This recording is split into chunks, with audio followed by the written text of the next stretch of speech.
Hello everyone, welcome back to our channel How to Tutorials. In today's video, we are going to see how to get recovery phrase on Solfare. Well, it is a very easy and simple process, so let's dive right into it. The first thing that you have to do is open your Solfare app on your phone. And after opening your Solfare app, make sure that you are logged into your account. And after making sure all of that, now tap on your wallet, for which you have to tap on this icon that you can see in the top left corner right here, written MW.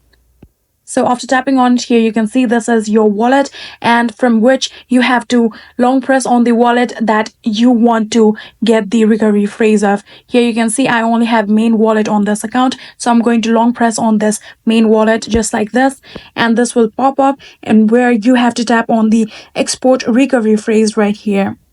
So after tapping on export recovery phrase here, you can see the option of show. This is currently blur. In order to see it, tap on show. So if you had set any kind of biometrics, your fingerprint or face ID, it will be required in order to see your recovery phrase. And just like this, you can see this is your recovery phrase, and you can simply just tap on this copy option just like this, and you can see now your recovery phrase has been copied to your clipboard, and you can paste it somewhere in your note or somewhere that you feel safe of. And that is it. That is how you get your recovery phrase on your Solfare app. I hope this video was helpful to you guys. If it was, please do not forget to hit that subscribe button and like our video. Thank you so much for watching. See you in the next.